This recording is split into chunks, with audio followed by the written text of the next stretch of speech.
nombre es Javier García, tengo 32 años y, desde pequeño, la vida me enseñó a luchar con lo que tenía. Nací en un barrio humilde de una pequeña ciudad, donde la pobreza era algo común. Mi madre, Rosario, se esforzaba por darnos lo mejor que podía, aunque las dificultades siempre nos alcanzaban.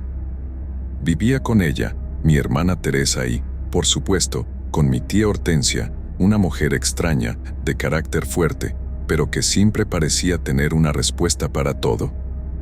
Mi tía, a pesar de su edad, se mantenía activa, con una vitalidad que contrastaba con el cansancio que solía ver en mi madre. Ella no hablaba mucho de su vida, solo de los secretos que guardaba, siempre en susurros.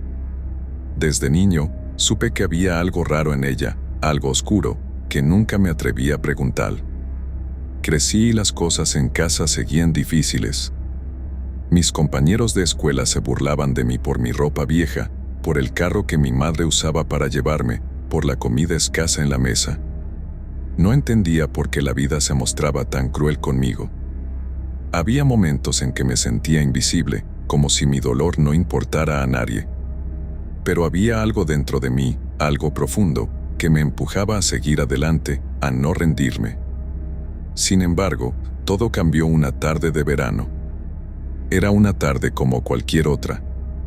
Después de un día largo de trabajo en la tienda del barrio, regresaba a casa, agotado y desanimado, cuando vi a un grupo de jóvenes de la escuela, liderados por uno de mis compañeros, Daniel, riéndose a carcajadas frente a la tienda del barrio. No pude evitar acercarme, curioso por saber qué sucedía, y fue entonces cuando vi lo peor. Daniel, con su típica sonrisa burlona, comenzó a señalarme frente a todos, riendo de mi ropa rota, de mis zapatos gastados, de mi vida miserable. ¿Vas a seguir trabajando en esa tienda, Javier? Nunca vas a ser algo más que un simple pobre, dijo Daniel en voz alta, mientras los demás chicos se reían. Mi rostro se sonrojó, y sentí como la rabia comenzaba a hervir dentro de mí. Todos se reían, pero mi humillación era profunda, tan profunda que sentí que mi alma se desgarraba. Regresé a casa con la cabeza baja, tratando de no mostrar lo que sentía. Pero esa noche, algo dentro de mí cambió. Me sentía impotente, incapaz de luchar contra mi destino. Me encerré en mi habitación, tratando de encontrar respuestas en mi interior. Y fue en ese momento, en medio de la oscuridad de mi cuarto, cuando recordé algo que mi tía Hortensia había dicho en varias ocasiones, algo que siempre me pareció extraño. La brujería tiene el poder de cambiar el destino de quien se atreve a buscarla, pero debes tener mucho cuidado con lo que deseas, porque todo tiene un precio. Esa frase me recorrió la mente una y otra vez, y mi corazón empezó a latir con fuerza. Era como si algo me impulsara a buscar esa solución que mi tía había mencionado. Sabía que, si quería cambiar mi vida, tendría que hacerlo a mi manera, con mis propias manos.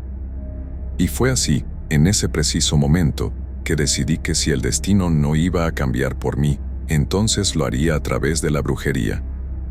Esa misma noche, esperé a que todos se durmieran. Me levanté en silencio y me dirigí a la vieja librería de mi tía. Allí, entre los estantes polvorientos, había libros antiguos que siempre me habían intrigado. Comencé a buscar entre ellos, hasta que encontré lo que estaba buscando, un viejo grimorio que mi tía siempre había mantenido oculto. Mis manos temblaban mientras pasaba las páginas, hasta que encontré lo que buscaba. Un ritual de venganza. La brujería que me permitiría tomar control sobre mi destino. Lo único que necesitaba era una vela negra, algunos ingredientes extraños y, por supuesto, un sacrificio. Decidí que esa noche sería la primera de muchas. No iba a dejar que la humillación me siguiera para siempre. Necesitaba vengarme, necesitaba que el mundo me viera de otra forma. Y lo lograría, sin importar el precio. Al día siguiente, no pude dejar de pensar en lo que había decidido la noche anterior. La rabia y la sensación de humillación seguían ardiendo en mis venas, pero algo más se había encendido dentro de mí, la determinación. Sabía que lo que estaba a punto de hacer no era algo normal, pero el deseo de venganza me cegaba. Me preparé para llevar a cabo el ritual, y a pesar de mis dudas, no había marcha atrás. Fui a la tienda de artículos esotéricos del barrio, un lugar sombrío que siempre me había parecido extraño. La dueña, una mujer de mirada profunda llamada Doña Inés, me observó en silencio mientras compraba lo que necesitaba.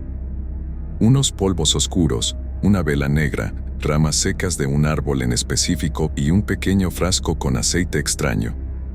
Doña Inés, con su mirada fija y penetrante, me dio una advertencia: el camino que buscas no tiene retorno, muchacho. Lo que pides no es algo que debas tomar a la ligera. Mis manos temblaron al escuchar sus palabras, pero mi decisión ya estaba tomada. Regresé a casa y, esa noche, cuando todos dormían, me dirigí al pequeño cobertizo en el jardín, lejos de la vista de mi madre y mi tía. Allí, bajo la luz de la luna, preparé todo como indicaban las páginas del grimorio. Sentí el frío de la noche envolverme mientras colocaba cada ingrediente con cuidado y precisión. Recité las palabras que el libro marcaba, mi voz temblando, pero cada sílaba parecía llenarme de fuerza, como si algo oscuro y antiguo despertara en mí. La vela negra brilló con una luz siniestra, y los polvos comenzaron a emitir un aroma extraño, pesado. La mezcla de aceite y ramas emitía una fragancia que hacía que mi estómago se retorciera. Al terminar el ritual, sentí una corriente eléctrica recorrer mi cuerpo, como si algo se hubiera conectado dentro de mí, algo que no comprendía del todo. Lo primero que noté fue un cambio en mi entorno. La atmósfera se había vuelto pesada, como si el aire mismo estuviera cargado de una energía densa y peligrosa. Miré al frente y vi que las sombras parecían alargarse y moverse por sí solas. Un escalofrío recorrió mi espalda, pero me sentí poderoso, casi invencible. Sabía que el ritual había funcionado. La venganza ya estaba en marcha. Al día siguiente, todo parecía normal. Pero al caer la noche, algo extraño comenzó a suceder. Empecé a tener sueños raros, sueños de oscuridad, de seres sombríos que me observaban, que me hablaban en lenguas antiguas. Los rostros de mis compañeros de escuela aparecían en esos sueños, pero en lugar de sonreír, me miraban con miedo, como si supieran lo que había hecho. Fue entonces cuando empecé a sentir la presencia de algo que no pertenecía a este mundo. Un murmullo en los rincones oscuros de la casa. Escuchaba pasos invisibles, susurros lejanos, pero nadie más parecía oírlos. Me sentía observado constantemente, como si una sombra me siguiera a todas partes. Mi tía Hortensia, que siempre se mantenía distante, empezó a mirarme de una manera extraña, como si sospechara algo. Una tarde, mientras me encontraba en la cocina, mi tía entró sin previo aviso. Me observó fijamente y, sin decir una palabra, sus ojos se clavaron en los míos. En ese momento, supe que ella sabía lo que había hecho. La mirada de mi tía era penetrante, como si pudiera ver a través de mí, como si pudiera ver el oscuro poder que había desatado. Javier, dijo finalmente, su voz grave y llena de preocupación. He notado algo en ti. No sé qué has hecho, pero debo advertirte que la brujería tiene consecuencias. Todo lo que tomas de las sombras, tarde o temprano, te lo devolverán.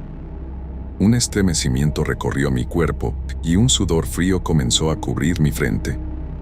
Quería decirle que todo estaba bien, que no había nada de qué preocuparse, pero sabía que las palabras no serían suficientes para tranquilizarla.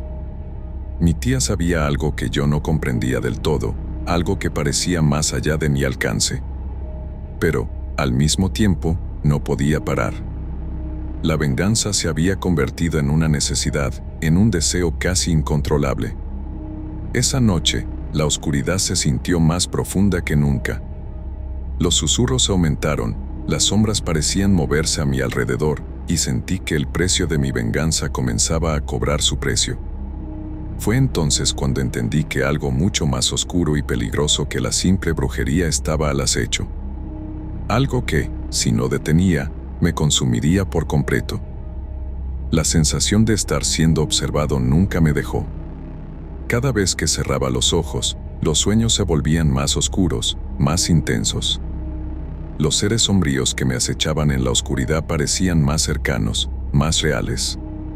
Los susurros en la casa se intensificaron y ya no podía ignorarlos. Incluso en plena luz del día, podía sentir la presencia de algo que se había desencadenado con mi ritual. Algo que no se iría tan fácilmente. Una noche, después de varios días sin dormir bien, decidí enfrentar lo que había desatado. Sabía que no podía seguir viviendo con esa sensación de que algo iba a suceder. Así que tomé el grimorio, los ingredientes y me dirigí al mismo cobertizo donde todo había comenzado. Necesitaba detenerlo. Necesitaba hacer que las sombras se fueran. Pero cuando llegué allí, me sorprendió ver a mi tía Hortensia esperándome. Su rostro estaba serio, sombrío, y su mirada, más que nunca, estaba cargada de una profunda preocupación. «Lo sabía», dijo, su voz temblando ligeramente. «Sabía que llegarías a esto. Pero ahora ya es tarde, Javier. Ya has cruzado la línea». No entendí sus palabras, pero algo en su tono me hizo sentir que mi tía había estado esperando este momento, como si hubiera estado preparándose para confrontar lo que yo había hecho. «Tía, necesito tu ayuda. Esto se ha salido de control, no sé cómo detenerlo», le dije con desesperación, pero ella negó con la cabeza. «No se puede detener lo que has comenzado». «El precio ya está pagado», respondió, y sus ojos comenzaron a brillar con una luz extraña. Fue entonces cuando comprendí que mi tía no era quien parecía ser. Algo en ella había cambiado, algo oscuro que había estado oculto todo este tiempo. Mi tía dio un paso hacia mí, y por primera vez en mi vida, sentí miedo de ella. Todo lo que has hecho, todo lo que has desatado, tiene un propósito. La brujería tiene un precio, Javier. Y ese precio no siempre es inmediato. Pero tarde o temprano, quien se atreve a jugar con las sombras paga por ello. Y tú, ya has pagado. Mis piernas temblaban, y un sudor frío me recorría la espalda. Entonces, mi tía levantó una mano y murmuró unas palabras en una lengua extraña, y todo a mi alrededor se volvió oscuro. La casa comenzó a crujir, las sombras se alargaron como garras, y el aire se volvió denso, cargado de una energía oscura. Fue en ese momento cuando entendí que mi tía no solo sabía de brujería, sino que, en realidad, había sido una practicante mucho más poderosa que yo. «Tu destino estaba sellado desde el principio», dijo mi tía, con una mirada que parecía conocer los rincones más oscuros de mi alma. «Tu rabia, tu deseo de venganza, te ha llevado a esto. Pero, como siempre, los que juegan con las sombras terminan consumidos por ellas». De repente, el suelo bajo mis pies comenzó a temblar y una fuerza invisible me empujó hacia atrás. Sentí como si algo me estuviera arrastrando, algo que no podía ver, pero que podía sentir con cada fibra de mi ser. Los susurros se volvieron gritos y las sombras comenzaron a tomar forma, a rodearme. Vi cómo las paredes del cobertizo se desvanecían, como si el espacio y el tiempo ya no existieran. Mi tía, ahora transformada en una figura oscura, me miró una última vez antes de dar el paso final. «Lo siento, Javier, pero tu alma ya me pertenece», dijo, y en ese momento, sentí un dolor indescriptible, como si mi ser entero se estuviera desvaneciendo. De pronto, todo se apagó. La oscuridad se tragó todo, y mi cuerpo fue arrastrado por una corriente invisible. No sabía si estaba despierto o dormido, si estaba vivo o muerto. Solo sentía el frío, la soledad y la oscuridad. Había cometido el error más grande de todos. La brujería no solo me había cambiado, sino que había traído algo mucho más antiguo y malévolo de lo que pude imaginar. Mi vida, la que alguna vez quise cambiar, ya no tenía importancia. Mi alma había sido marcada, y ahora solo quedaba la oscuridad.